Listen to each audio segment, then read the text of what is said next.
Assalamualaikum warahmatullahi wabarakatuh.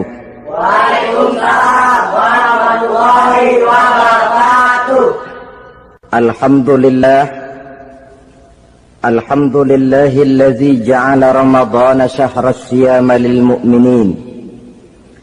Wassalatu wassalamu ala asyrafil anbiya'i wal mursalin sayyidina wa maulana Muhammadin wa ala alihi wa ashabihil mujahidin at-tahirin, amma ba'du.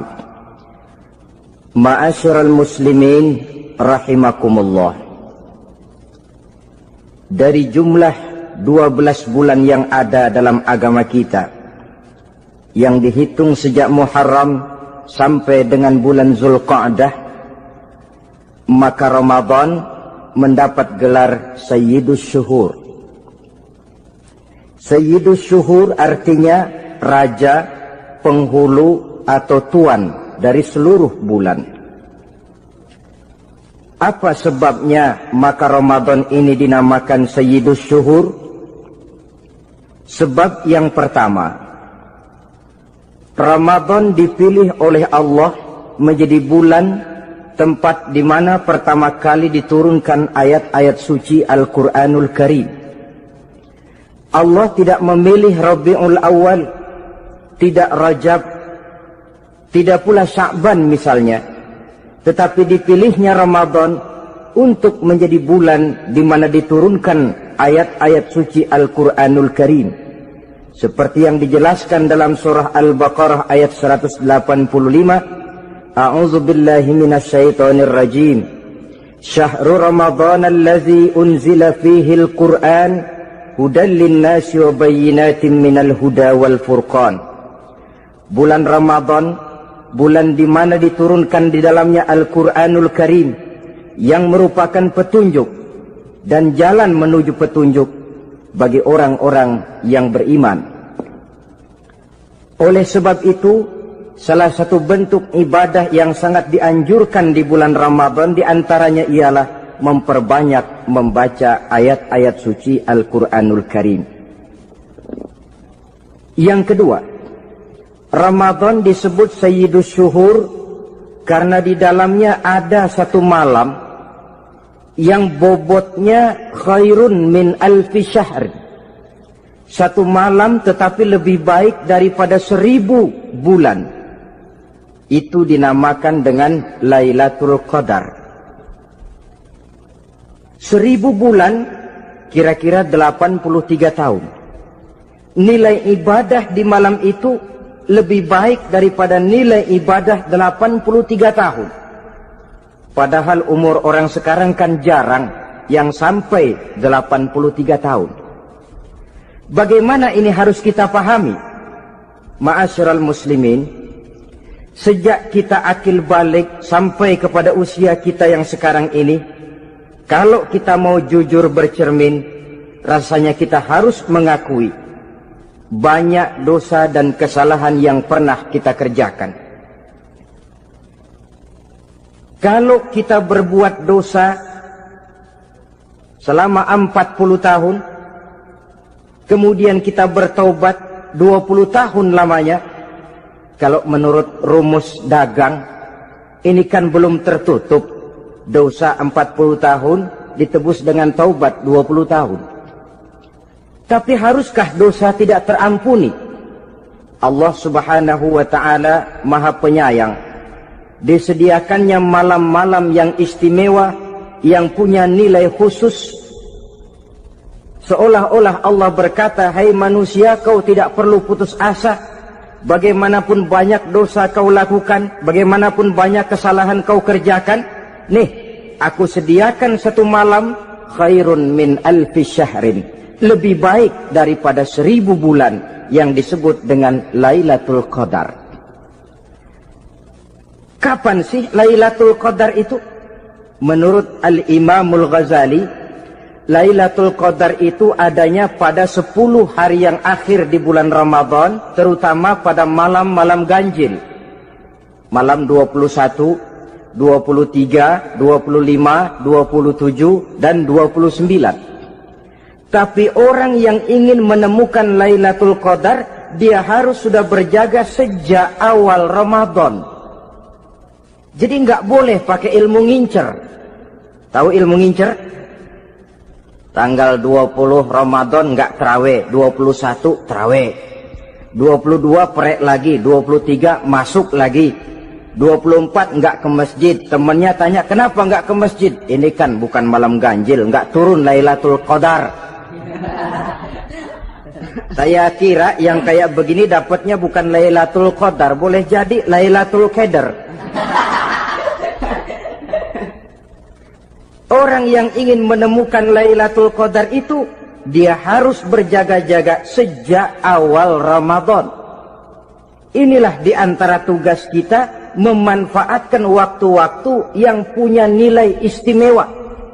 Itu ada dalam agama. Dalam setiap minggu ada hari istimewa. Dalam setiap hari ada jam-jam istimewa. Dalam setiap tahun ada bulan istimewa. Coba, dalam setiap minggu ada hari istimewa, hari Jumat. Dalam setiap hari ada jam-jam istimewa, sepertiga malam yang terakhir. Antara jam 2 sampai menjelang fajar di kala subuh, itu saat-saat istimewa. Di samping saat istimewa, Allah pun menyediakan tempat-tempat yang istimewa. Solat di Masjidil Haram, pahalanya 100.000 kali ketimbang solat di masjid-masjid lain. Begitu di Masjid Nabawi misalnya, ini tempat yang istimewa. Lailatul Qadar, waktu yang istimewa yang diberikan kepada kita untuk kita manfaatkan dengan sebaik-baiknya. Toh dalam kehidupan bernegara saja misalnya, kan pada setiap tanggal 17 Agustus itu presiden memberikan grasi ampunan kepada para entah itu tahanan politik dan sebagainya. Ada yang mendapat potongan tahanan. Waktu-waktu yang istimewa. Inilah sebab kedua kenapa Ramadan dinamakan Sayyidus Syuhur.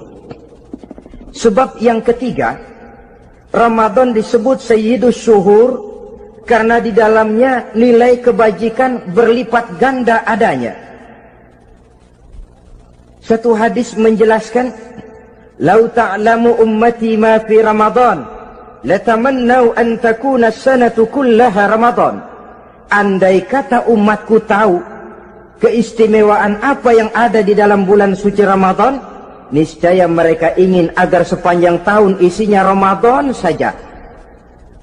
Apa sebabnya? Li'annal hasanata fihi mujtami'atun. Di dalam bulan Ramadan itu berkumpul segala macam kebajikan. Wa ta'atu maqbulatun. Segala perbuatan taat diterima oleh Allah. Wa da'awati mustajabatun. Segala macam doa dan permohonan dikabulkan oleh Allah. Wa dzunuba maghfuratun. Dan segala macam dosa diampuni oleh Allah Subhanahu wa ta'ala. Berlipat gandanya nilai kebajikan yang kita kerjakan di bulan suci Ramadan. Itu sebabnya seorang muslim dalam menyambut bulan suci Ramadan penuh dengan sikap kegembiraan. Kata baginda Nabi, "Man fariha bidukhuli Ramadan, haramallahu jasadahu 'alan niran." Siapa orang yang gembira dengan datangnya bulan suci Ramadan, Allah haramkan badannya dari api neraka. Gembira menyambut Ramadan artinya bagaimana? Apa Ramadan datang terus bakar petasan? Bukan. Pukul beduk?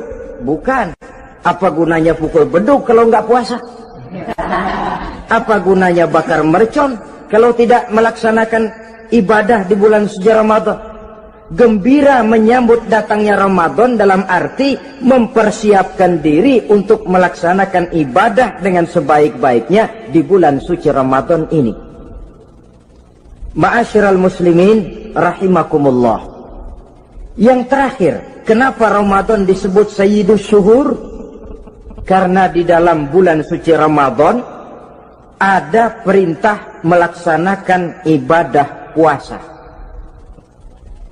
Apa istimewanya ibadah puasa? Pertama, yang dipanggil untuk melaksanakan puasa itu iman. Ini panggilan istimewa. Allah menyatakan, Ya ayyuhalladzina amanu kutiba alaikumusiyam. Hai orang-orang yang beriman, diwajibkan atas kamu berpuasa. Iman yang dipanggil untuk melaksanakan ibadah puasa. Contoh, satu hari di depan rumah kita lewat tukang pepaya, tukang duku, tukang duren. Kita panggil satu tukang pepaya, "Bang, pepaya, berhenti dulu sebentar." Kira-kira yang merasa tukang pepaya berhenti enggak? Berhenti. Ini tukang duku sama tukang duren berhenti enggak? Tidak. Tentu tidak berhenti karena tidak dipanggil. Ini Ramadan yang dipanggil orang-orang beriman. Hai orang-orang yang beriman, berhenti dulu sebentar. Berhenti apa? Berhenti makan di waktu siang, berhenti minum di waktu siang. Yang merasa beriman, berhenti. Yang tidak beriman, langsung. Biar Ramadan siang-siang makan jalan terus, ngerokok, ngelepus terus. Kenapa? Tidak beriman, tidak merasa terpanggil oleh ayat tadi. Sekarang tukang pepaya lewat di depan rumah. Kita panggil, "Bang, pepaya, berhenti dulu." Dia dengar tapi nggak mau berhenti. Apa kita bilang? Kang pepaya budak. Dipanggil nggak mau berhenti. Ini ada orang ngaku beriman kepada Allah. Ramadan dipanggil, disuruh berhenti makan siang, nggak berhenti juga. Mukmin budak. Disuruh berhenti minum di waktu siang, nggak berhenti juga. Mukmin budak. Ini istimewanya puasa. Panggilan difokuskan kepada iman. Hai orang-orang yang beriman. Allah tidak bilang hai orang-orang yang sudah masuk Islam. Tidak. Ya ayyuhalladzina aslamu. Tidak. Ya ayyuhalladzina amanu yang dipanggil. Hai orang-orang yang beriman. Nilai nurani yang paling dalam itu yang dipanggil melaksanakan ibadah puasa. Lalu orang beriman yang bagaimana yang wajib puasa? Pertama, dia sudah balik. Yang kedua, berakal sehat.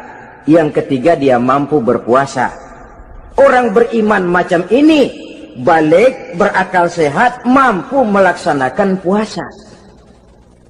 Kalau cukup syarat ini, dia wajib puasa. Kurang syarat, tidak wajib puasa. Jadi kalau di bulan Ramadan ada teman kita tidak puasa, jangan heran barangkali syaratnya kurang. Cukup dalam hati saja, ini orang kurang syarat. Makanya nggak puasa. Pak, itu teman saya kok nggak puasa? Nggak puasa? Nggak puasa. Dia bukan orang beriman kali ah. Orang yang tidak beriman itu tidak wajib puasa. Beriman kok Pak? Iman. Tapi nggak puasa. Nggak puasa. Belum balik kali ah. Belum balik. Cuma badan doang gede. Bongsor kali itu. Belum balik. Sudah kok Pak, sudah balik. Sudah. Tapi nggak puasa. Enggak.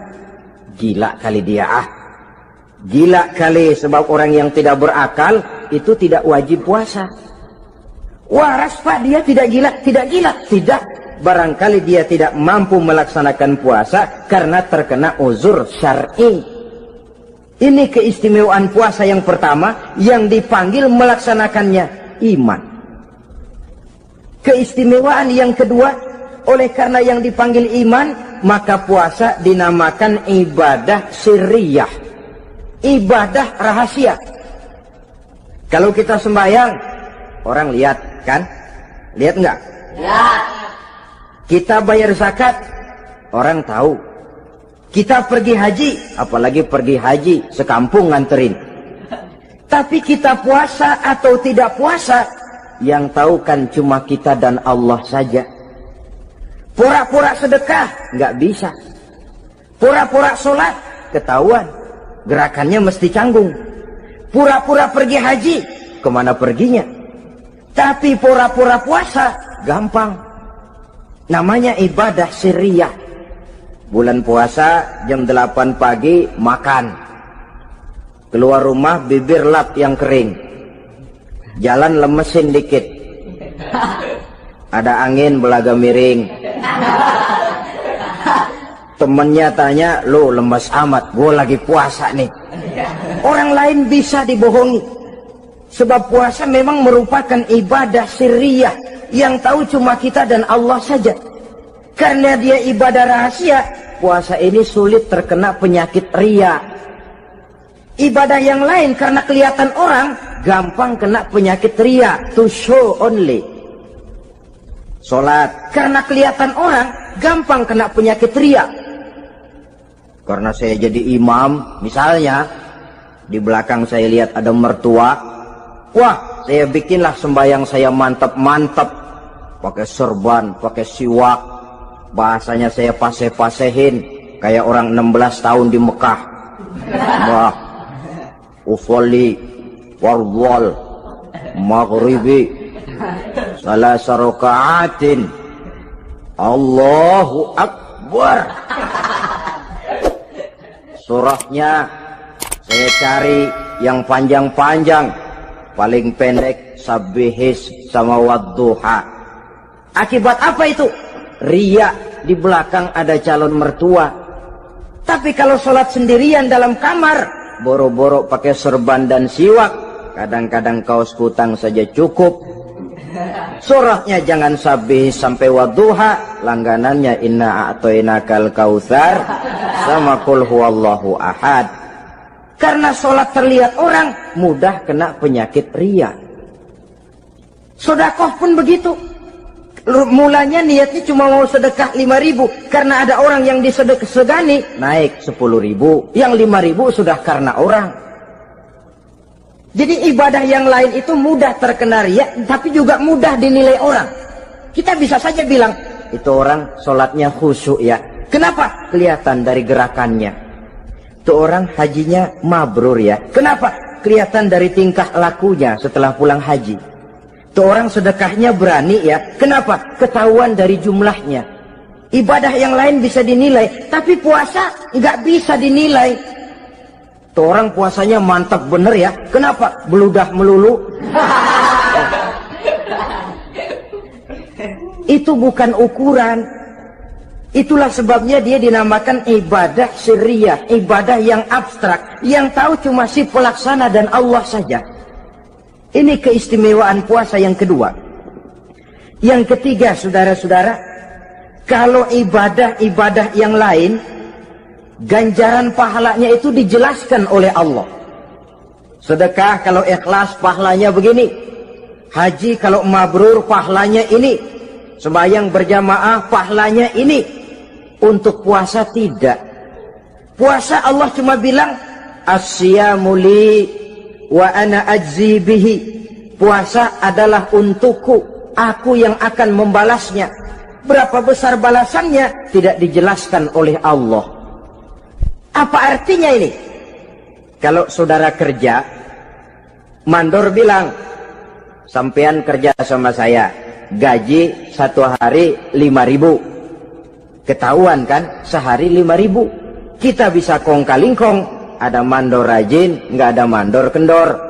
Pokoknya sehari 5.000. Tapi kalau mandor cuma bilang, kau kerja sama aku, soal gajimu nanti aku yang atur. Tidak dijelaskan berapanya, nanti aku yang atur. Ini kan mestinya kita kerja hati-hati. Sebab apa?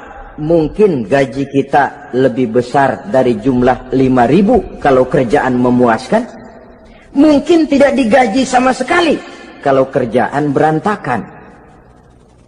Tidak dijelaskannya pahala puasa menjadi sugesti bagi kita untuk melaksanakan ibadah ini dengan sebaik-baiknya. Mungkin gaji sangat besar, mungkin tidak digaji sama sekali. Sebab kata Nabi, kam min sha'imin laisa lahu min siyamihi illa al-ju' wal 'atsh. Berapa banyak orang puasa, dia tidak memperoleh apa-apa dari puasanya kecuali lapar dan haus saja. Puasa sah, kewajiban gugur, nilai 0. Tidak dapat apa-apa kecuali lapar dan haus. Jadi inilah keistimewaan daripada ibadah puasa. Saudara hadirin yang saya hormati, kemudian apa sih perlunya kita melaksanakan ibadah puasa ini? namanya syahwat. Kalau itu kita kendalikan, maka langkah hidup ini akan menjadi lurus karenanya. Benar kalau Nabi menyatakan, "Iza jaa Ramadan, futihat abwabus sama, wa ghulliqat abwabun nar, wa sufsidatis sayatin." Apabila datang bulan suci Ramadan, dibuka pintu langit, dibuka pintu surga, ditutup pintu neraka, dan diikat setan-setan itu. Siapa yang ikat setan? Puasa kita. Dengan puasa kita mengendalikan nafsu. Kalau nafsu kita kendalikan, setan nggak berkutik. Jadi yang mengendalikan nafsu itu nilai puasa. Nafsu terkendali, setan terikat. Kalau puasa, kalau nggak puasa, setannya ngebludak. Jadi jangan digambarkan, wah kalau bulan puasa setan dirantai. Rantainya kayak apa? Yang rantai siapa? Arti setan diikat di sini ialah nafsu dikendalikan. Dengan apa? Mengatur makan dan minum. Puasa kan sebenarnya logikanya mengatur perpindahan waktu makan dan minum saja. Apabila perut besar ini teratur demikian rupa, syahwat tidak menggelegak, dia terkendali. Dengan hidup pandai mengendalikan nafsu, iblis tidak berdaya dan tidak berkutik. Ma'asyiral muslimin rahimakumullah, Nabi bersabda, "La yu'minu ahadukum hatta takuna hawahu taba'an lima ji'tu bih." Belum sempurna iman kamu kalau nafsumu belum ikut apa yang aku bawa. Yang dibawa Nabi tidak lain daripada syariat, termasuk di dalamnya pelaksanaan ibadah puasa. Karena itu saya pesan kepada seluruhnya, jangan kalau puasa kayak orang ngancem. Siang bisa mengendalikan nafsu, tapi begitu maghrib berbunyi, nafsu sudah tidak terkendalikan lagi. Itu namanya puasa orang ngancem. Kayaknya, biarin siang gua tahan, ntar lo maghrib. Begitu maghrib berbunyi, sudah macam bendungan pecah. Semua isi meja pindah ke perut.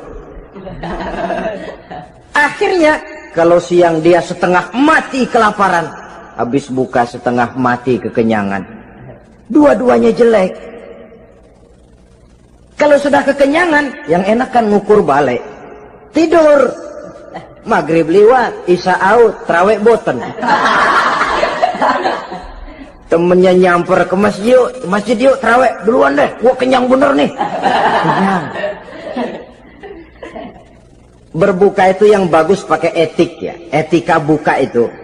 Maghrib berbunyi, cukup seteguk air, 3 butir korma atau sepotong kue. Sholat maghrib. Selesai sholat maghrib, masuk ronde kedua. Waktunya agak panjang, makan ala qadarnya. Selesai makan, berangkat ke masjid, isya, tarawih. Pulang tarawih, masuk ronde ketiga. Waktunya panjang, mau habis-habisan juga nggak apa-apa. Tapi kalau begitu maghrib berbunyi, langsung dipukul 1 ronde, kita yang rubuh. Kekenyangan. Waktu siang dia sanggup mengendalikan nafsu, tapi begitu maghrib berbunyi, nafsu sudah tidak terkendali lagi. Asar pengaruh puasa tidak akan membekas dalam jiwanya. Siang jelas puasa, nggak boleh ngerokok. Begitu maghrib sampai imsak kayak lokomotif, kelebul, nggak berhenti-berhenti. Tidak lagi sanggup mengendalikan diri, mumpung boleh katanya. Sampai pernah kejadian ada orang bangun sahur kesiangan, bingung dia waktunya tinggal dikit. Mau sahur dulu nggak keburu ngerokok, mau ngerokok dulu takut nggak keburu sahur, akhirnya bareng. Sebelah nyuap nasi, sebelah ngerokok. Itu macam mana rasanya kalau sudah kayak begitu itu? Padahal pengaruh daripada melaksanakan puasa akan terlihat dari sejauh mana seseorang dalam hidup mampu mengendalikan nafsu. Bukan pada waktu memang dilarang, tapi pada waktu diizinkan. Di situ yang paling kelihatan. Kalau waktu siang saudara mampu mengendalikan nafsu, itu jelas saja memang seharusnya orang puasa. malam dalam keadaan makan boleh, minum boleh, masih mampu mengendalikan nafsu, dalam arti makan dan minum pada batas yang wajar saja, itulah yang dikehendaki dari melaksanakan ibadah puasa. Sehingga ibadah itu membekas dan ikut membentuk kepribadian orang. Sekali lagi, jangan cuma waktu siang saja bisa mengendalikan nafsu. Di waktu malam pun dalam kondisi yang memang dihalalkan, kita juga hendaknya mampu mengendalikan nafsu. Jadi inilah perlunya puasa yang pertama, supaya kita bisa mengendalikan nafsu. Yang kedua, puasa itu melatih kita hidup sederhana. Orang sufi mengajarkan, orang yang paling kaya ini sebenarnya orang yang hidupnya paling cukup. Sedangkan orang miskin adalah orang yang kebutuhannya kelewat banyak. Maka yang paling kaya, bahkan yang maha kaya, itu sebenarnya cuma Allah. Sebab apa? Dia nggak perlu apa-apa. Makin banyak keperluan kita, makin miskin kita. Coba orang puasa lihat. Kalau sudah jam 2, jam 3, itulah barangkali memang termasuk godaannya dalam melaksanakan ibadah puasa. Kalau jam 1 siang, jam 2 siang, jangankan makanan enak, nangka busuk kita lihat legit. Barangkali cobaan di dalam melaksanakan ibadah puasa. Tapi kalau sudah maghrib berbunyi, berbuka kita kena seteguk air, sepotong roti, 3 butir korma, kenyang rasanya. Kemana keinginan yang tadi begitu menggebu-gebu? Oh, bisikan nafsu rupanya itu. Makin dalam kita merenung, makin sampai kita kepada bentuk kesederhanaan di dalam hidup ini. Puasa membentuk pribadi seorang muslim untuk jauh daripada sifat tamak bin rakus alias rakah. Tamak itu berasal dari kalimat toma dalam bahasa Arab yang sifatnya sudah terukir dari hurufnya. Huruf to, tengahnya bolong. Huruf mim, tengahnya bolong. Huruf ain, mulutnya mangap, perutnya gede. Jadi orang tamak macam itulah. Apapun yang diberikan Allah tidak pernah ada cukupnya dan tidak pernah ada syukurnya. Sehingga Nabi menjelaskan, lau anna libni Adam wadiyani min zahabin labtagha lahuma thalisan wala yamla'u jawfa ibna Adam illa turab. Andai kata manusia mempunyai 2 buah ladang yang seluruhnya emas, tidak usah kepalang tanggung, ladang emas, 2 ladang semuanya ladang emas, dia tidak akan puas, dia akan mencari lagi ladang yang ketiga. Wala yamla'u jawfa ibna Adam illa turab. Mulut manusia ini memang tidak akan pernah penuh kecuali kalau sudah diisi dengan tanah. Kapan diisi dengan tanah? Kalau sudah menghadap ke arah kiblat di liang lahat, nah itu baru mulut udah nggak ngerawil, diam, tenang, kalem, diisi dengan tanah. Dengan demikian kita lihat bahwa puasa makin kita hayati, makin dekat kita kepada kesederhanaan di dalam kehidupan ini. Islam tidak melarang orang untuk kaya, untuk punya harta. Yang dilarang ialah sifat rakus, serakah, dan tamak. Karena ini akan membuat orang melakukan segala macam cara, ingkar kepada nikmat Allah, tidak pandai bersyukur, pandangan matanya selalu diarahkan ke atas. Dikala hidupnya sudah serba cukup, dia masih merasa kurang. Sebab itu dia selalu kurang. Dia sudah kaya tapi masih merasa miskin saja, maka hidupnya pun miskin terus. Saudara-saudara ma'asyiral muslimin, ini hikmah yang kedua kenapa kita perlu puasa. Yang ketiga, puasa itu melatih kita cinta kepada fakir miskin, orang-orang yang tidak mampu, yang memerlukan pertolongan. Bagaimana caranya? Dunia pendidikan berkata bahwa pendidikan akan lebih berhasil kalau bersifat audiovisual. Mengajar anak berenang, bawa ke kolam. Mengajar anak naik sepeda, berikan sepedanya. Mengajar orang cinta fakir miskin, rasakan apa yang dirasakan oleh fakir miskin. Apa itu? Lapar, haus. Kan nggak bisa ngajarin anak berenang teori saja, ke kolam nggak pernah. Teori hafal luar kepala. Gaya dada begini, gaya 200 meter begini, gaya kupu-kupu begini, gaya bebas begini. Teori hafal, ke kolam nggak pernah. Sekali terjun gaya batu. Sudah nggak timbul-timbul lagi. Nggak bisa ngajar anak naik sepeda cuma teori saja. Sepedanya tidak pernah diberikan. Hafal teori, bab 1 pegang setang, bab 2 dorong, bab 3 kaki kanan naik pedal kanan, bab 4 genjot. Hafal teori, megang sepeda nggak pernah. Begitu dikasih sepeda dia naik, habis tukang bakso. Pun mendidik orang cinta kepada fakir miskin tidak bisa cuma lewat seminar, kongres, penataran, indoktrinasi. Diadakan simposium, seminar, diskusi supaya orang cinta kepada fakir miskin, tapi yang bicara orang kenyang semua. Bagaimana hati ini mau peka? Islam itu nggak usah banyak teori lah. Rasakan saja lapar, haus, enak nggak? Kalau kau tahu lapar dan haus tidak enak, kau lapar haus cuma sebentar. Habis maghrib, laparmu hilang, hausmu hilang. Bagaimana saudara-saudaramu muslimin yang terkapar di kolong-kolong jembatan? Yatim piatu yang hidup terlunta-lunta. Perempuan-perempuan tua hidup miskin, anak pun banyak perlu uluran tangan. Lapangan kerja sulit, persaingan hidup makin tajam. Meringkuk mereka di sudut-sudut kehidupan. Beratap langit, beralas bumi, tanpa tahu kapan hidup dan nasibnya akan berubah. Di situ pekaklah hati untuk hidup tidak cuma buat kepentingan diri dan perut sendiri saja, tapi mampu memberikan pertolongan sesuai dengan kemampuan kepada mereka yang memang memerlukan. Sebuah hadis menyatakan, irhamu ahlal ardi yarhamkum man fis sama. Sayangilah apa yang ada di permukaan bumi, nanti yang di langit akan sayang kepadamu. Si kaya sayang kepada yang miskin lalu menolongnya. Yang alim sayang kepada yang awam lalu membimbingnya. Yang pemimpin sayang kepada rakyat lalu melindunginya.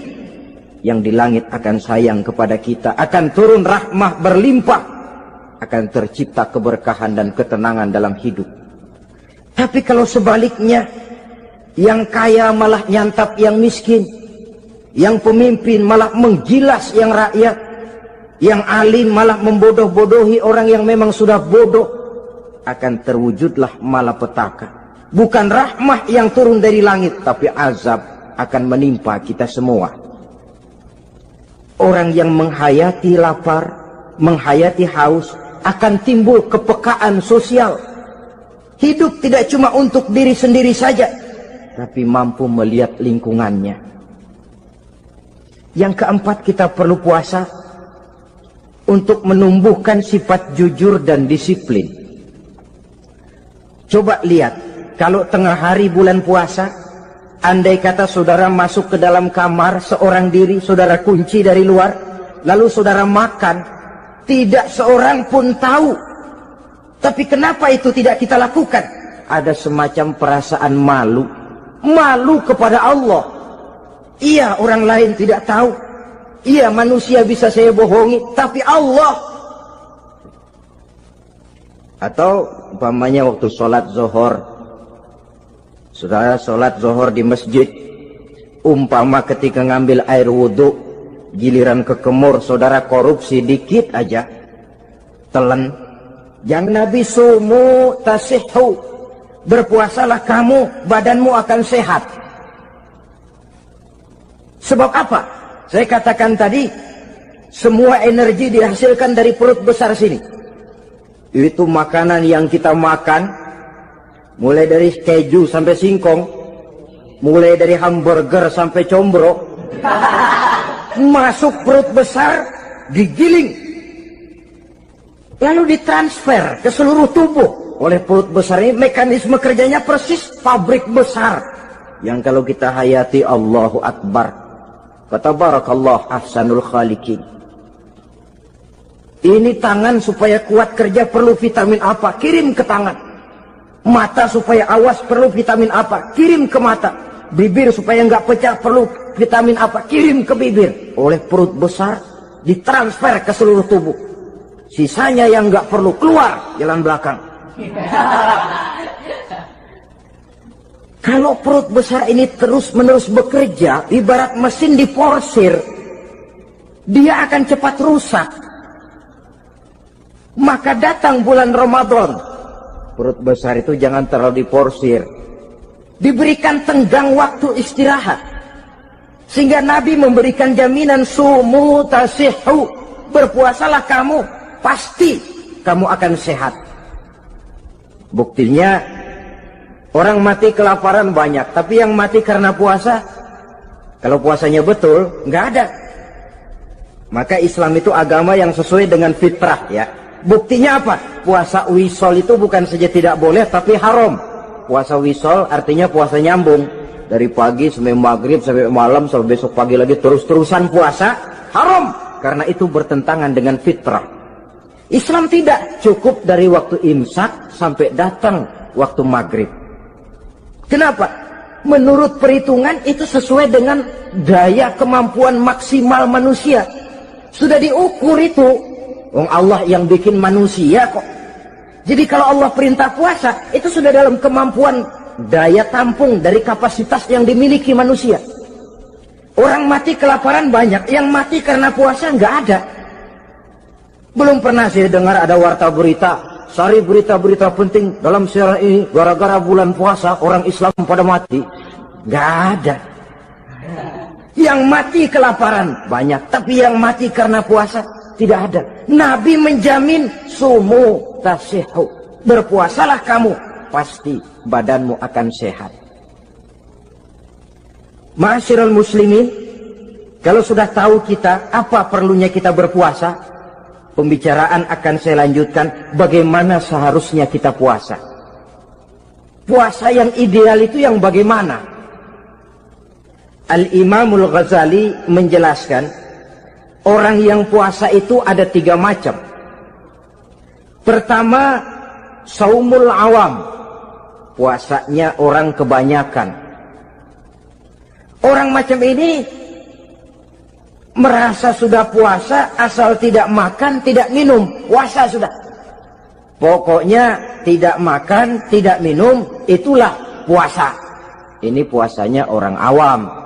Matanya tidak pernah puasa, kupingnya tidak puasa, kakinya tidak puasa, tangannya tidak puasa. Ini puasa orang awam, kebanyakan. Hasilnya tidak mustahil seperti yang dikatakan Nabi tadi. Berapa banyak orang puasa tidak mendapat apa-apa dari puasanya kecuali lapar dan haus. Puasa sah, kewajiban gugur, nilai 0. Kan rugi ibadah semacam itu. Sebab jangan lupa, yang membatalkan itu kan 2. Ada yang membatalkan pahala puasa, ada yang membatalkan puasa. Bedanya apa? Kalau puasa batal, pahala jelas batal. Tapi kalau pahala yang batal, puasanya mungkin sah, kewajibannya gugur, tapi pahala tidak ada. Kalau yang membatalkan puasa sih umumnya kita bisa jaga itu. Sebab apa? Masalahnya konkret, kelihatan. Apa yang membatalkan puasa? Misalnya makan dan minum yang disengaja walaupun sedikit, batal. Sedikit tapi sengaja tidak mengenyangkan, batal. Mamanya pentol korek yang kecil itu, sengaja telan waktu puasa, batal. Kan sedikit pak, nggak kenyang kok. Sengaja. Sengaja itu yang bikin batal. Tapi kalau tidak sengaja seperti lupa, itu tidak batal. Misalnya hari pertama puasa, di sembahyang subuh tidur, bangun jam 8, lupa kebiasaan, langsung aja nyerbu ke dapur. Dapat sepiring setengah, ingat, astagfirullah, lagi puasa, betul. Setelah ingat bagaimana? Yang masih ada di mulut keluarkan, berkemur, lanjutkan puasanya, sah. Perkara sepiring setengah yang udah kadang masuk bagaimana Pak? Itu rezeki. Lawang orang lupa. Lupa itu kan jenis yang ma'fu anhu, jenis yang dimaafkan. Makan dan minum yang disengaja walaupun sedikit, batal. Batal puasanya. Apalagi muntah yang disengaja, batal puasa itu. Ukuran sengaja kan kita tahu. Apalagi hilang akal, seperti gila atau pingsan, batal puasa. Apalagi hubungan suami istri di waktu siang secara sengaja, batal. Kalau sengaja. Kalau nggak sengaja, enggak. Namanya nggak sengaja. Umpamanya, saya nggak sengaja Pak, tahu-tahu udah nyampe situ, gimana? Yang nggak batal, cuma begitu ingat, buru-buru selesai mandi, lanjutkan puasanya, sah. Jangan begitu ingat sih ingat Pak puasa, cuman tanggung. Nah, ini tanggung ini yang bikin jadi batal. Dan jangan lupa, orang yang membatalkan puasa karena hubungan suami istri, dendanya paling berat. Seorang sahabat pernah lapor, halaktu ya Rasulullah, ya Rasul, celaka saya. Ma ahlakaka, apa yang bikin kamu celaka? Saya lagi puasa Ramadan ya Rasulullah, saya nggak tahan. Lalu saya nyelonong sama istri saya, pengantin baru ini rupanya. Nyelonong bagaimana? Ya nyelonong.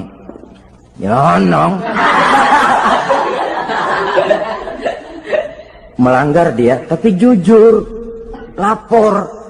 Kata Rasul, ya sudah, bayar dendanya. Dendanya apa ya Rasulullah? Bebaskan budak. Aduh, saya nggak punya budak ya Rasulullah. Tidak punya? Tidak punya. Puasa 2 bulan berturut-turut, tidak boleh diselang-seling. Syahraini mutatabi'aini, 2 bulan berturut-turut, tidak boleh diselang-seling. Gimana? Sanggup puasa 2 bulan berturut-turut? Enggak kuat ya Rasulullah. Enggak kuat? Enggak kuat. Ramadan yang sebulan aja saya nyelonong, apalagi 2 bulan. Kalau kau tidak kuat juga, beri makan 60 fakir miskin, 1 orang 1 mod ya Rasulullah. Apalagi jangan memberi makan 60 fakir miskin. Istri saya di rumah sehari masak, 3 hari libur. Saya orang susah ya Rasulullah. Saya pikir lagian ya orang kebangetan juga, sudah melarat sama larangan berani. Rasul masuk ke dalam kamar, keluar kembali bawa sekeranjang kecil kurma. Kalau kau tidak punya apa-apa, bawa pulang ini. Sedekahkan kepada orang-orang miskin di kampungmu sebagai pembayar dendamu. Ya Rasulullah, apalagi? Di kampung saya itu yang paling miskin saya. Waduh, rusak bener ini orang. Apa marah Rasul? Beliau malah senyum. Ya sudah, kalau memang yang paling miskin kamu, bawa pulang saja itu kurma, beri makan anak istrimu di rumah. Orang ini udah melanggar larangan, dapat kurma lagi. Yang kedua, watak hukum Islam itu elastis, fleksibel, tidak kaku. Tidak kalau sudah begitu ya mesti begitu, itu tidak. Yang sering kaku kan kitanya umat Islam di dalam memahami Islam. Saudara hadirin yang saya hormati, yang tidak boleh itu pun di waktu siang. Kalau malam sejak maghrib sampai sebelum imsak, pada awal perintah puasa tidak boleh. Tapi ternyata banyak juga yang nyerempet-nyerempet. Sampai Allah turunkan, uhilla lakum lailatas siyami arrafasu ila nisaikum. Dihalalkan bagi kamu pada malam puasa bergaul dengan istrimu. Jadi barangkali di antara pendengar ini ada yang pengantin baru, tolong sabarlah di waktu siang. Tunggu maghrib berbunyi. Kalau sudah maghrib habis buka, mau buka lagi juga nggak apa-apa. Terserah saja. Ini yang membatalkan puasa. Yang kita sulit mengontrol, yang membatalkan pahalanya. Apa misalnya? Ngomong-ngomongin orang. Puasa, ngomongin orang jalan terus. Itu ya tetangga kita. Kenapa emang? Oh, anu. Kita sih bukan ngomongin orang ini. Bukan ngomongin orang katanya. Ngomongin tuyul. Anu. Bohong. Orang puasa bohong, apa puasanya batal? Tidak. Puasanya sah. Yang batal mungkin pahalanya. Saudara-saudara, ma'asyiral muslimin rahimakumullah. Mata, terutama di kota-kota besar, menjaga mata ini kadang-kadang kita nggak pengen lihat tapi kelihatan. Sebab itu memang yang tidak boleh ngeliatin. Kalau kelihatan lain, kelihatan itu kan rezeki. Orang kita nggak mau tapi kelihatan. Yang kelihatan itu sebentar. Kata Imam Ali, nazaratul ula laka wa tsaniyatu alaika. Pandangan pertama untukmu, yang kedua atasmu. Jadi begitu kelihatan, ya sudah. Jangan kelihatan tapi manteng aja enggak mau. Jadi mantengnya ini yang jadi urusan. Saudara hadirin yang saya hormati, dengan kata lain, berusahalah kita untuk puasa zahir batin. Itu yang pertama tadi. Puasa tingkatnya orang saumul awam disebut. Tingkat yang kedua, saumul khawas. Puasanya orang khusus. Bagaimana ini? Di samping tidak makan dan tidak minum, panca inderanya sudah ikut puasa. Matanya puasa, kupingnya puasa. Asal ada diajak ngomong-ngomongin orang, maaf ya, kuping saya lagi puasa. Kakinya puasa, diajak jalan ke tempat yang tidak baik, dia bilang, maaf saja, kaki saya lagi puasa.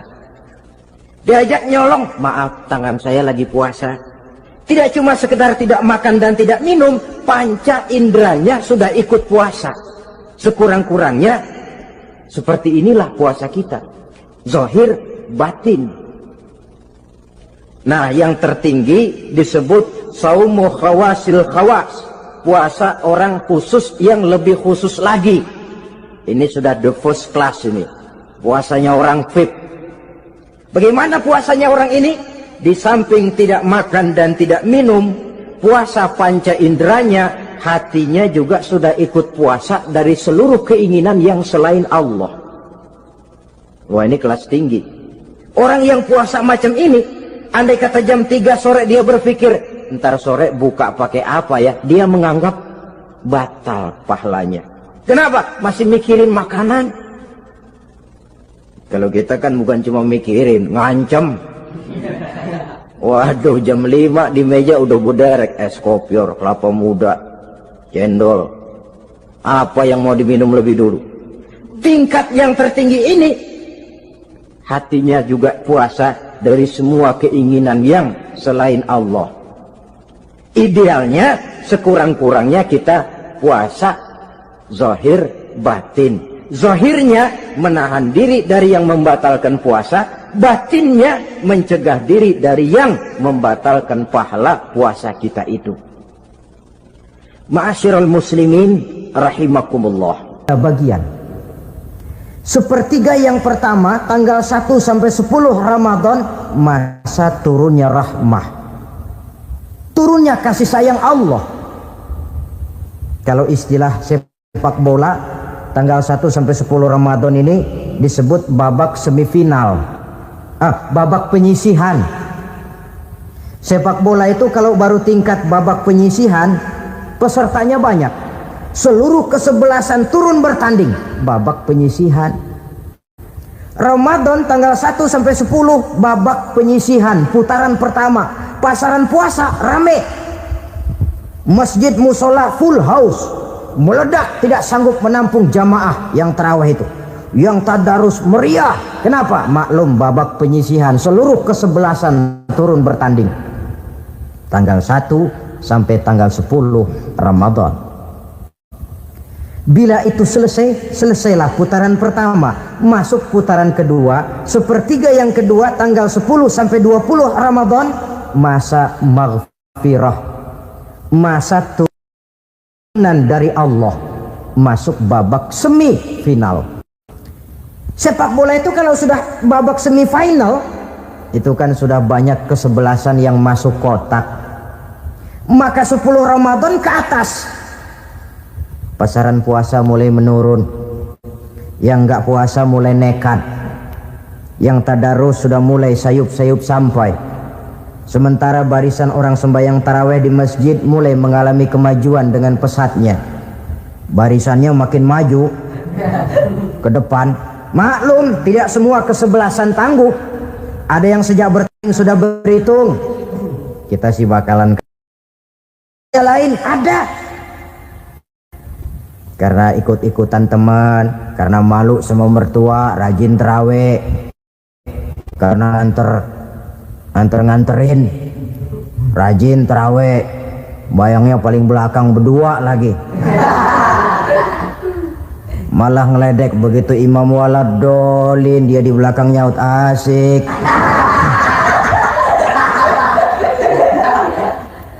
Yang kayak begini ini sudah nggak bakal tahan lama, akan gugur di babak semifinal.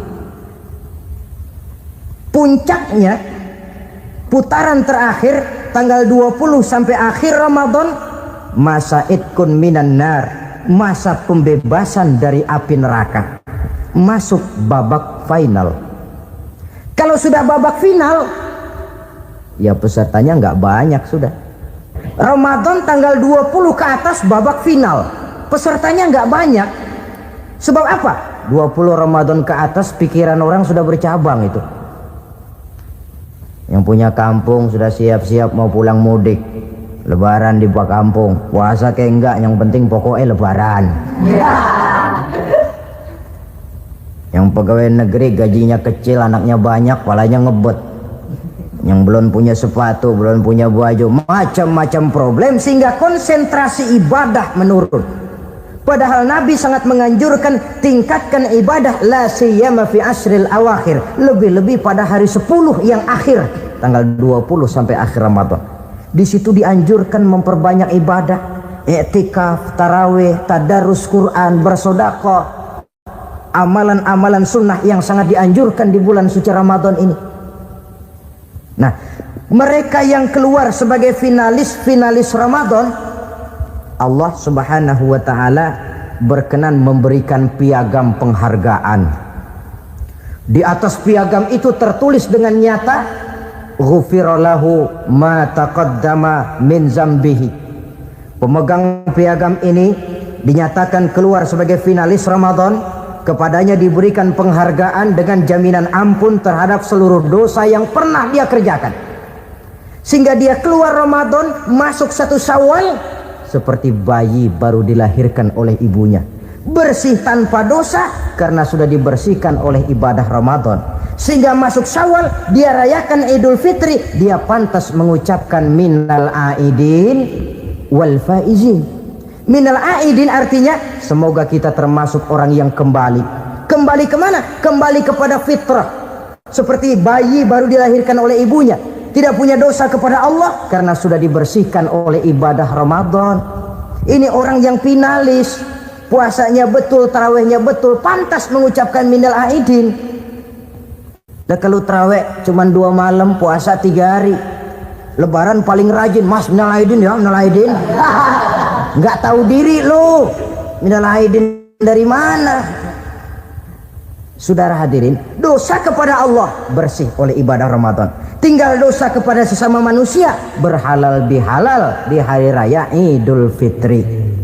Nah, inilah pembicaraan kita pada pertemuan kali ini dengan harapan mudah-mudahan ibadah kita diterima Allah. Kita keluar sebagai finalis yang pada akhirnya masuk ke dalam kelompok minal aidin wal faizin, orang yang kembali suci kepada fitrah dan orang yang beruntung. Dengan semangat inilah kita rayakan Idul Fitri, hari raya kembali kepada fitrah. Bicara keagungan Ramadan yang ditandai 3 hal.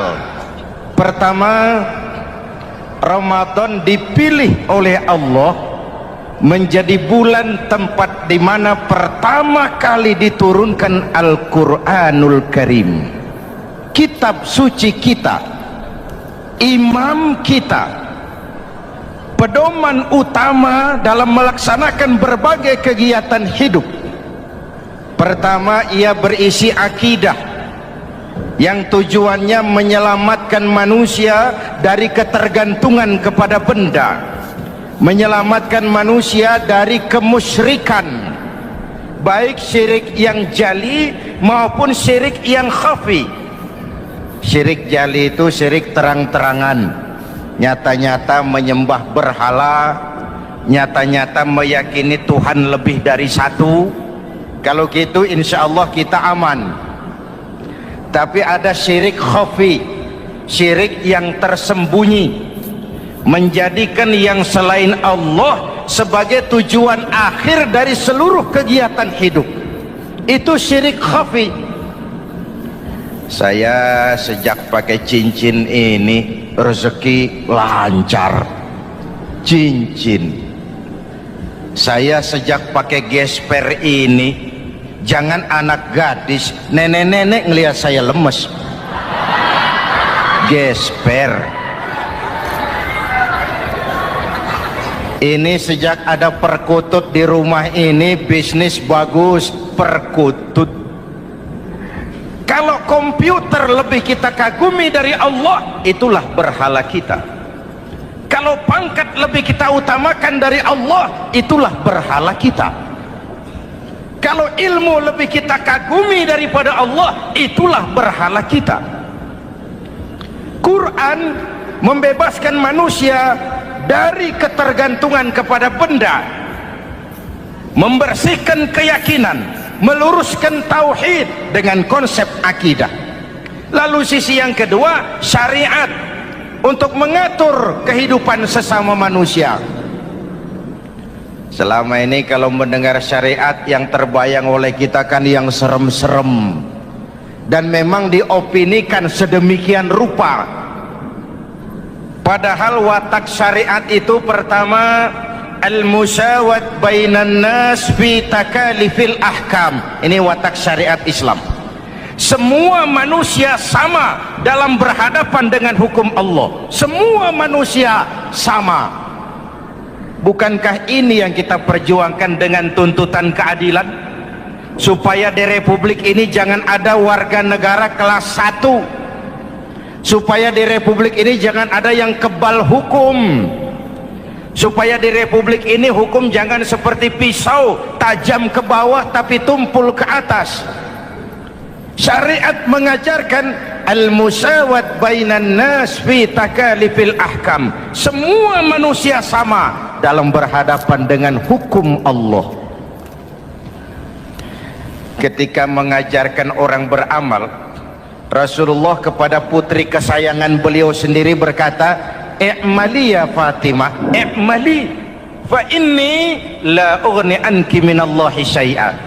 Fatimah, beramal kau. Fatimah sholat, Fatimah puasa, Fatimah haji. Kalau kau tidak beramal, aku ayahmu Rasulullah tidak akan sanggup membelamu di akhirat nanti. Inilah watak syariat. Tidak mentang-mentang anak kesayangan lalu ada jaminan, sudah Fat, kamu nggak sholat nggak apa-apa, nanti di akhirat ada papi. Tidak. Semua manusia sama dalam berhadapan dengan hukum.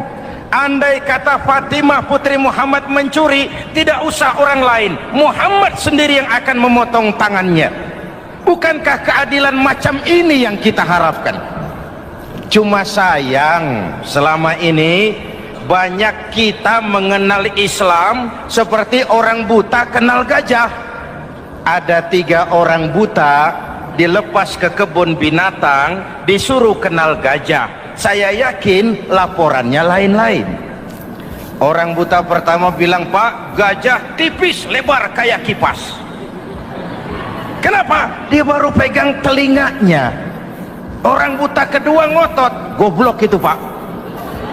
Yang betul saya, gajah kecil panjang kayak ular. Kenapa? Yang dia pegang ekornya. Orang buta ketiga lebih marah, dua-duanya tolol Pak. Yang betul itu saya, gajah tinggi besar seperti pohon kelapa. Karena yang dia pegang kakinya. Beginilah kita mengenal Islam. Seperti orang buta kenal gajah, frame of reference, kacamata pandangannya tidak total. Baru kenal kaki gajah sudah sok tahu gajah, baru kenal telinga gajah sudah sok kenal gajah. Kemana-mana pidato, saudara-saudara, gajah tipis lebar kayak kipas. Buat orang yang belum kenal gajah, dia menyesatkan. Buat orang yang sudah tahu gajah, senyum di kulum. Oh, kau baru kenal kupingnya kok. Begitulah kadang-kadang kita baca Quran, ayatnya yang keras, kesannya Islam itu sangar, Islam itu sadis, Islam itu perang. Di sisi lain ada yang adem, sejuk, lalu lahir generasi feminim. Buat saya yang terpenting semua kita perlu. Rasul mengajarkan, la takun ratban fatuksara wala yabisan fatuksara. Jangan lemah, nanti kau diinjak orang, tapi jangan keras, nanti kau dipatahkan orang. Hadirin yang saya hormati, lalu syariat juga punya at-tadrij fit tasri', tahapan dalam melaksanakan syariat. Oleh karena itu Ramadan yang keagungannya ditandai dengan turunnya Al-Quran harus jadi momentum kembalinya kita kepada Al-Quran. Quran itu imam, kita ini makmum. Saya mau tanya, imam ikut makmum apa makmum ikut imam? Makmum ikut imam apa imam ikut makmum? Makmum ikut imam. Kalau Quran imam dan kita makmum, kita ikut Quran, jangan Quran diminta ikut kita. Imam ruku, kita ruku, imam sujud, kita sujud, imam i'tidal, kita i'tidal. Ke barat kata Quran, ke barat kita berangkat, ke timur kata Quran, ke timur kita menuju. Halal kata Quran, ambil, haram menurut Quran, tinggalkan. Kalau dia imam dan kita adalah makmum, mari berimam kepada Al-Quranul Karim. Yang kedua, keagungan Ramadan ditandai dengan perintah melaksanakan ibadah puasa. Para ulama menyebut puasa itu ibadah sirriyah, ibadah rahasia, ibadah abstrak, tidak ada unsur sugesti. Kalau kita sholat orang lihat, kita sedekah orang tahu, kita pergi haji satu kampung nganter, kita puasa cuma kita dan Allah. Pura-pura sholat ketahuan, Pak. Pura-pura sedekah nggak bisa dong, apa yang disedekahin. Pura-pura haji kemana perginya? Tapi pura-pura puasa gampang. Keluar rumah bibir lap yang kering, jalan lemesin dikit, ada angin miring, lemes amat puasa. Sirriyah, abstrak. Ibadah lain bisa dinilai, wah itu teman kita sodakohnya berani ya. Kok tahu kamu? Kelihatan dari jumlahnya. Itu sholatnya khusyuk ya. Kok ngerti kamu? Kelihatan dari geraknya. Tetangga sebelah itu rasa-rasanya hajinya mabrur ya. Kok ngerti kamu? Kelihatan dari tingkah lakunya setelah pulang haji. Kalau yang sebelah lagi itu haji tomat. Di Mekah tobat sampai kampung kumat. Ibadah lain kelihatan bisa dinilai, tapi puasa tidak bisa dinilai.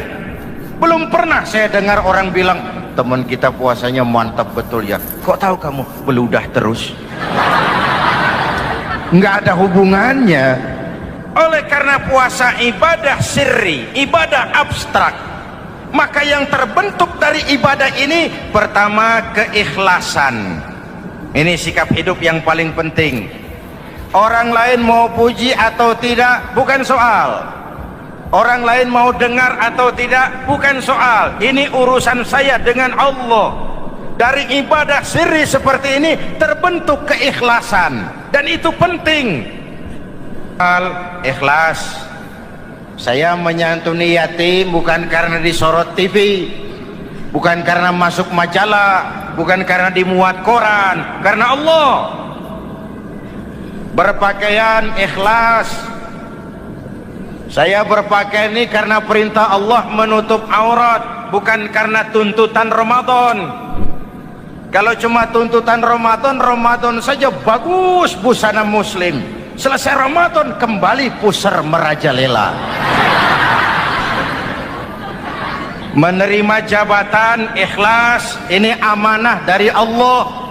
Jabatan adalah alat untuk mengabdi, bukan cuma alat yang melahirkan kekuasaan dan fasilitas.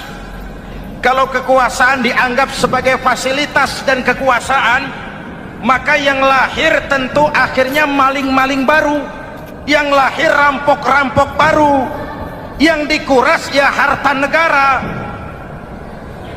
Hadirin yang saya hormati, ikhlas menerima jabatan dengan keyakinan ini amanah Allah, amanah akan dimintakan pertanggungan jawab, ini alat untuk berbuat baik, ini alat untuk mengabdi.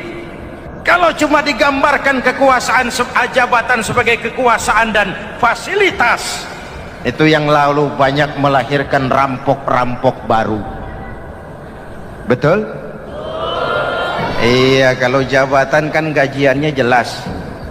Menteri gajinya jelas, anggota DPR gajinya jelas, presiden, wakil presiden gajinya jelas. Tetapi ketika fasilitas dan kekuasaan banyak memberikan hasil, jangan heran lalu muncul penjarahan terhadap kekayaan-kekayaan yang justru merupakan milik rakyat. Ikhlas dalam menerima jabatan, ikhlas dalam berbuat, ikhlas dalam beramal. Lalu yang kedua, jujur.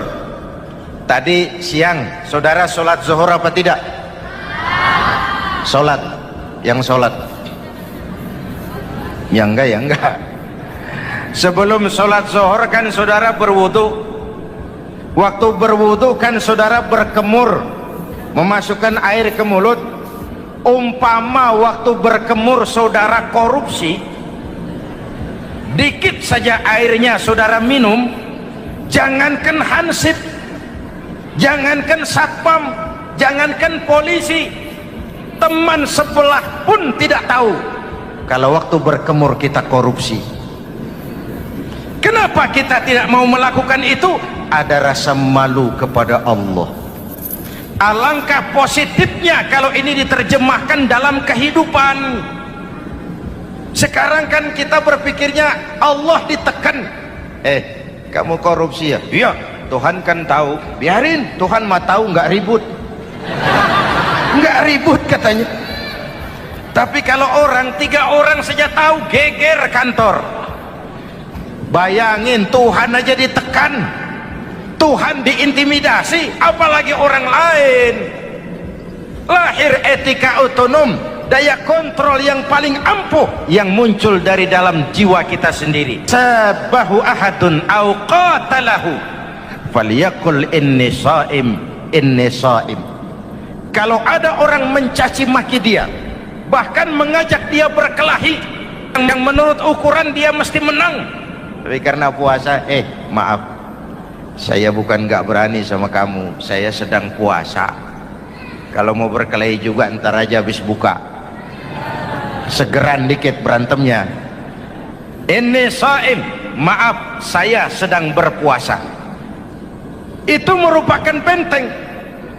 Orang itu kan kalau lagi puasa kondisi lapar, haus, temperamen kan tinggi, sedikit tersinggung temperatur naik, sama marah gampang. Kalau waktu begitu dia bisa sabar, ketika kenyang sudah nggak ada masalah. Sabar baik dalam taat kepada Allah. Kalau ibadah berpuasa kita baik, kita yang malam ini pasti bukan kita 20 hari yang lalu. Kita yang malam ini, kita yang sudah ditempa oleh penggojologan Ramadan, ditempa oleh kawah candra di mukanya Ramadan, sehingga membias dalam pembentukan pribadi. Setiap ibadah yang dikerjakan dengan benar pasti punya dampak positif dalam meluruskan moral orang yang melaksanakan ibadah itu sendiri. Jangan sampai terjebak kepada rutinitas ritual. Akhirnya seperti yang sering saya ungkapkan, sholat rajin, maksiat tekun, baca Quran mau, fitnah orang hobi, sedekah ya sedekah tapi nyolongnya lebih gede dari sedekahnya. Sedekahnya cuma untuk ngumpetin korupsinya. Akhirnya jadi lipstik, akhirnya jadi dekorasi. Setiap ibadah yang dikerjakan dengan benar punya dampak positif dalam meluruskan moral dan memperbaiki akhlak orang yang melaksanakan ibadah itu sendiri. Begitulah Ramadan, ada pelaksanaan ibadah puasa. Dan untuk puasa Nabi bersabda, lis-shaimi farhatani, farhatun indal iftar wa farhatun inda liqa'i rabbih. Buat orang yang berpuasa ada dua kegembiraan yang tidak dimiliki oleh yang tidak melaksanakan puasa. Dua kegembiraan. Pertama, farhatun indal iftar, kegembiraan menjelang saat-saat berbuka. Hati itu besar, rasa optimisme, padahal bukanya cuma sama tempe, sama tahu, sama ikan asin. Tapi entah makin dekat maghrib hati makin berbunga, ada kebahagiaan yang tidak bisa diceritakan. Allahumma lakasumtu, ya Allah hari ini saya laksanakan perintahmu, saya lawan rasa nafsu, saya tempuh lapar, haus, saya tunaikan semua ini. Itu kegembiraan yang puasa. Yang kedua, wa farhatun inda liqa'i rabbih, kegembiraan kedua nanti di akhirat pada saat bertemu dengan Allah Subhanahu wa ta'ala. Masuk surga nikmat, bertemu Allah jauh lebih nikmat. Hadirin yang saya hormati, bahkan di surga ada sebuah pintu yang khusus disiapkan bagi orang-orang yang melaksanakan puasa. Tidak bisa masuk ke pintu itu kecuali orang yang puasa. Dan pintu itu disebut pintu Rayyan, Babur Rayyan, pintu Rayyan, yang hanya boleh dimasuki orang-orang yang melaksanakan ibadah puasa. Hadirin, lalu yang berikutnya, ibadah puasa ganjarannya abstrak. Kalau ibadah lain kita bisa lihat itu, sholat berjamaah pahalanya begini, haji kalau mabrur pahalanya begitu, sodakoh pahalanya begini. Puasa Allah cuma bilang as-siyamu li wa ana ajzibi, puasa untukku dan aku yang membalasnya. Berapa besar balasan Allah tidak diberitahu. Artinya apa? Kalau saudara kerja, mandor bilang, mas kau kerja sama saya, gajimu sebulan 5 juta. Ketahuan sebulan 5 juta, kita kan bisa kong kaling kong, ada mandor rajin, tidak ada mandor kendor, pokoknya jatah 5 juta. Tapi kalau mandor cuma bilang, mas kau kerja sama aku, soal gajimu nanti aku yang atur, berapa besarnya nggak dikasih tahu. Aturan seperti ini harusnya membuat kita kerja lebih hati-hati. Sebab apa? Mungkin gaji kita sama saja 5 juta kalau kerja biasa-biasa, mungkin jauh lebih besar kalau pekerjaan memuaskan, mungkin tidak digaji sama sekali kalau pekerjaan sembarangan. Tidak dijelaskannya gambaran pahala puasa menjadi sugesti untuk melaksanakan ibadah puasa ini dengan sebaik-baiknya. Hadirin yang saya cintai, yang ketiga soal keagungan Ramadan ini. Di dalam bulan Ramadan ada satu malam yang bobotnya khairun min alfi syahrin.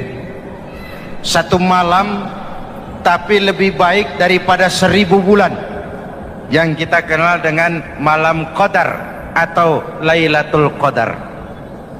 Sementara itu adanya pada sepertiga yang akhir dari bulan Ramadan, terutama di malam-malam ganjil.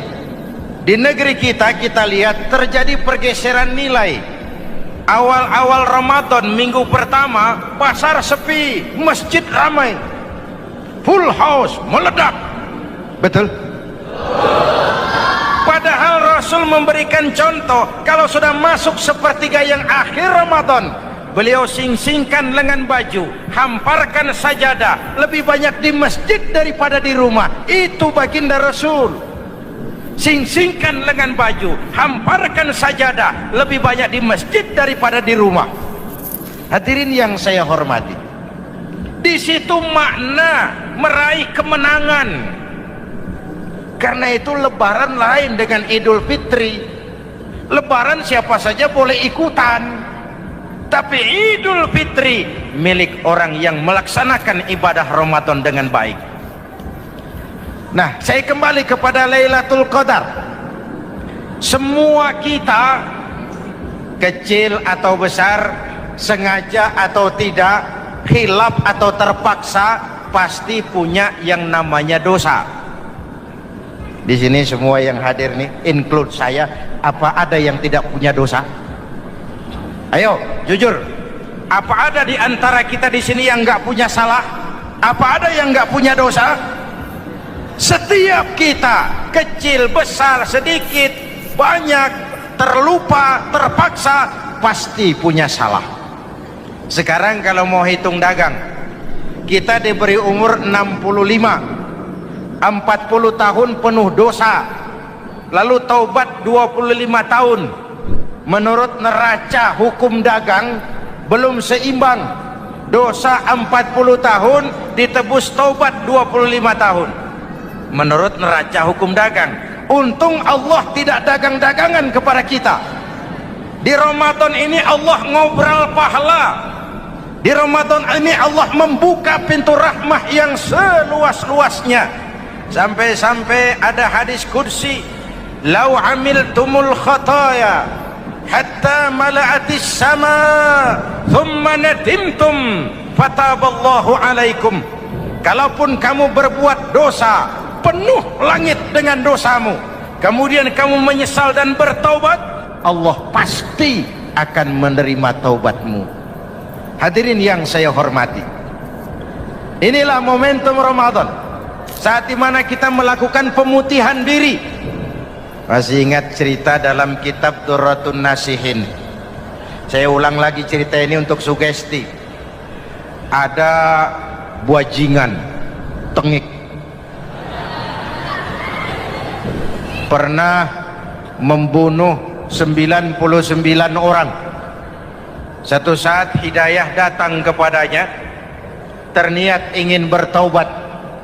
Dicarinya seorang ustadz, ketemu ustadz kepala ngajar. Ustadz, ya, apa? Saya mau taubat, diterima apa tidak taubat saya? Emangnya dosa kamu apa? Saya pernah membunuh 99 orang ustadz. Ustadznya melotot, wih, banyak amat. Enggak segampang itu nyawa hak prerogatif Allah, cuma Allah yang berhak ngambil. Membunuh tanpa alasan yang benar dosa besar, dosamu kelewat banyak mas, nggak bisa. Dia ponis lebih dulu kayak surga milik bapak moyangnya. Ini preman kita pikir ini ustadz saya niat baik-baik kok ngomongnya nggak enak. Nah, daripada 99 tanggung, saya lempengin aja nih urusan dah.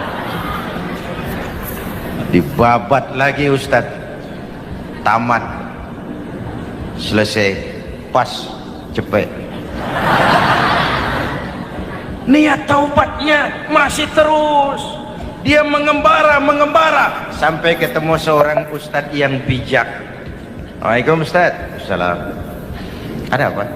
Ustadz, saya mau taubat, diterima apa enggak sih? Oh, sebelum mentari terbit dari sebelah barat, sebelum napasmu sampai di tenggorokan, Allah akan menerima taubatmu.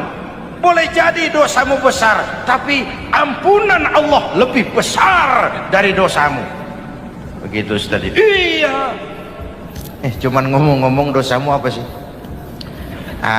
Ustadz, saya sih tadinya cuma bunuh 99 orang. Terus ada ustadz ngomongnya nggak enak, Jadi saya cukupin 100. Oh, taubatmu diterima asal benar-benar. Cuma begini saja, kampungmu kampung brengsek tuh, lingkunganmu nggak sehat. Kalau kau pulang ke sana lagi, niat taubatmu bisa lentur dan luntur. Kamu pindah saja, hijrah ke kampung lain yang lebih baik. Baik Ustadz, terima kasih. Wah, ngepak koper, pindah. Belum sampai ke kampung yang dituju, ajal datang merenggut nyawa. Ketika ruh keluar dari jasad, ini malaikat rahmah dengan malaikat azab rebutan. Kata malaikat rahmah, ini jatah saya, orang ini sudah taubat, tempatnya di surga. Kata malaikat azab, nanti dulu, taubat si taubat, 100 bagaimana urusannya? Bertengkar. Akhirnya Allah mengutus malaikat Jibril, kawadili. Kata Jibril, ukur sajalah mana yang lebih dekat, kampung yang dituju atau kampung yang ditinggalkan. Ketika diukur, kampung yang dituju lebih dekat dari kampung yang ditinggalkan. Kata Jibril, dia jatah malaikat rahmah, taubatnya diterima Allah. Nah, kalau mendengar riwayat seperti ini, jangan diartikan bahwa untuk taubat mesti membunuh 100 orang. Ini harus diartikan bagaimanapun besar dosa dan kesalahan yang kita lakukan, jangan putus asa dari rahmat Allah. Sebaliknya, bagaimanapun banyak kebaikan yang kita kerjakan, jangan puas hati dan sombong diri. Kita belum tahu akhir perjalanan hidup ini. Kita hanya berbuat dan berbuat. Kepastian itu haknya Allah. Ada yang masuk neraka karena menyiksa kucing, ada yang masuk surga walaupun sudah membunuh 100 orang. Bahkan kalau nanti saudara di surga ketemu orang-orang soleh, saudara nggak usah kaget, itu memang tempatnya di surga. Saudara akan kaget nanti kalau di surga ketemu pelacur. Pelacur masuk surga. Penasaran, saudara samperin, Mbak Yu, ya Mas, sampean ada di sini, apa Allah nggak salah wesel ini? Iya Mas, saya ini ada di surga sini. Padahal waktu di dunia dulu saya ini siapa Mas tahu kan? Mas juga langganan kan waktu itu.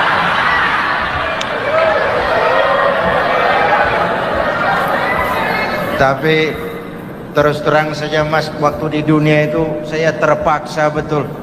Sejak lahir saya sudah yatim piatu. Sejak kecil sudah yatim piatu.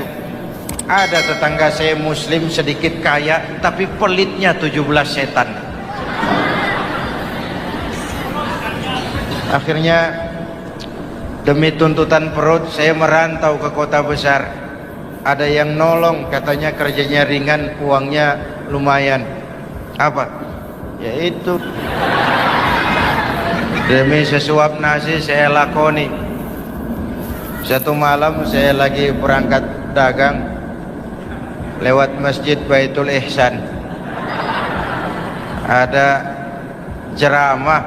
Saya dengar dari jauh, ustadznya pidato, katanya Allah berpesan, "Lau amiltumul khataya hatta mala'atis sama, thumma nadimtum, fataballahu alaikum." Kalaupun kamu berbuat dosa, penuh langit dengan dosamu, lalu kau menyesal dan bertaubat, Allah pasti akan menerima taubatmu. Mendengar hadis itu Mas, berlinang air mata saya. Terbayang dosa-dosa yang pernah saya lakukan. Terbayang orang-orang yang pernah menanamkan modal asing.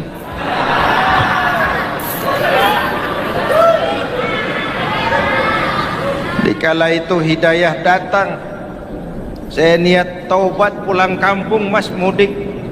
Lagi ngepak koper mau mudik, tamu datang, saya bilang mulai malam ini saya berhenti dagang. Tobat saya sebenar-benarnya, tobat saya diterima Allah, walaupun mampir dulu, transit dulu di tempat lain, akhirnya saya sampai juga ke sini. Inilah Ramadan. Orang baik bukan orang yang tidak pernah salah, karena tidak ada orang yang tidak pernah salah. Orang baik kalau dia berbuat salah, dia segera sadar, dijadikannya sebagai pelajaran untuk tidak diulanginya lagi di masa yang akan datang. Maka Nabi berpesan, tuba liman syaghalahu aibuhu an uyubin nas. Beruntung benar orang yang kekurangan dirinya menyebabkan dia sibuk sampai tidak sempat mencari-cari kekurangan orang lain. Tapi celaka benar orang yang terlalu sibuk mencari-cari kekurangan orang lain sampai lupa dengan kekurangan dirinya sendiri. Hadirin, karena itu menurut Al-Imamul Ghazali, Lailatul Qadar itu malam istimewa.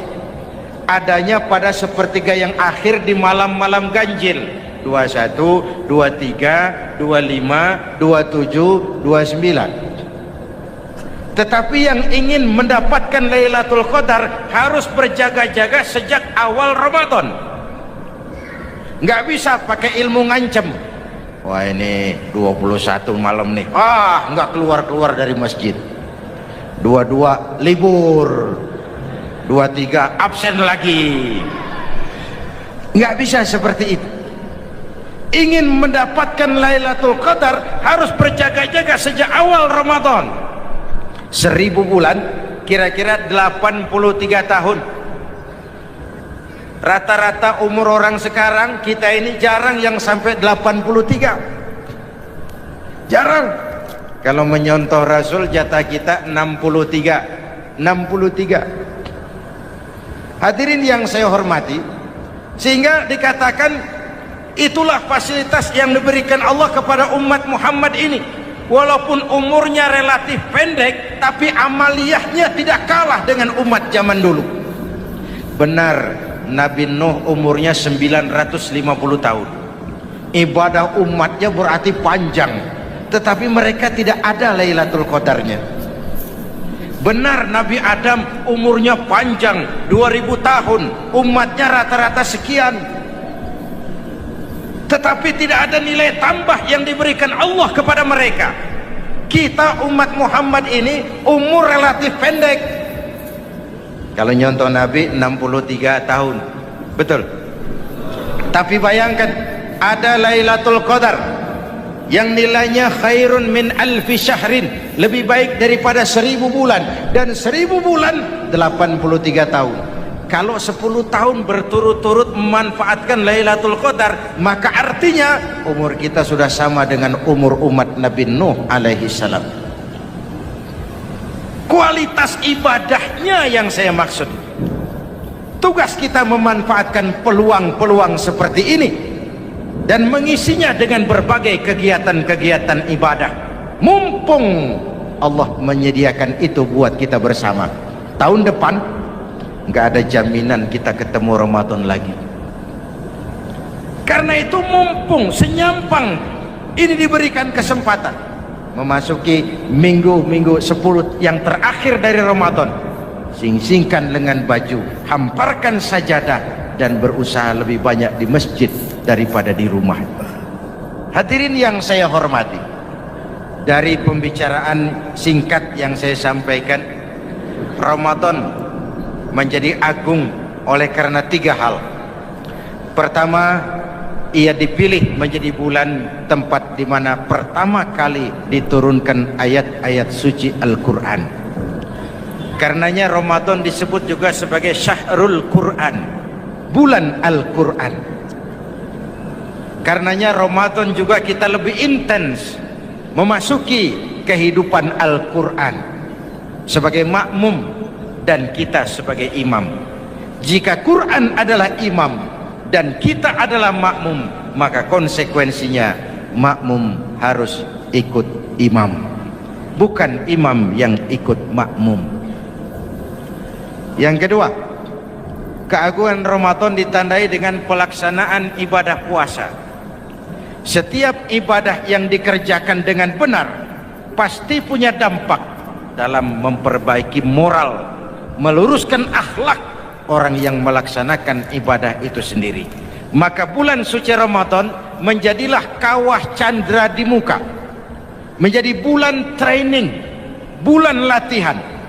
Saya sering ibaratkan, Mike Tyson masuk latihan, keluar latihan, tindunya makin hebat. Hewitt masuk latihan, keluar latihan, tenisnya makin canggih. Zinedine Zidane masuk latihan, keluar latihan, sepak bolanya makin hebat. Kalau latihan tiap hari, main kalah terus, orang kan ngomong, buat apa latihan? Kita sebulan penuh latihan supaya bulan-bulan sesudah Ramadan nanti kita jangan sampai kalah dalam permainan hidup ini. Hidup ini kan permainan. Ada yang sekarang ini main sebagai pedagang, main sebagai pejabat, main sebagai pengusaha, main sebagai seniman. Hidup ini permainan. Wa mal hadhil hayatud dunya illa lahwun wa la'ib. Ini cuma permainan. Senarionya sudah ditetapkan oleh sang sutradara Allah Azza wa Jalla. Ini permainan saja. Maka bermainlah sesuai dengan aturan main. Karena hidup memang permainan. Tapi jangan main-main.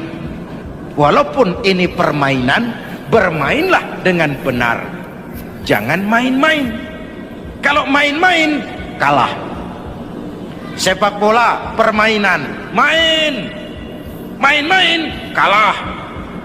Bulu tangkis permainan, main-main, kalah.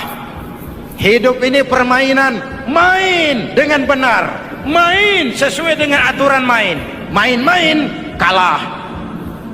Hadirin yang saya hormati, karena itu 1 bulan untuk menghadapi 11 bulan sesudahnya. Yang ketiga, ditandai keagungan Ramadan dengan ada nuzulul Quran. Diberikan Allah kepada siapa saja yang dikehendakinya. Semoga ibadah yang sudah kita kerjakan kiranya diterima Allah. Yang masih akan kita kerjakan, diberikan kita kekuatan zahir dan batin untuk dapat melaksanakannya dengan sebaik-baik.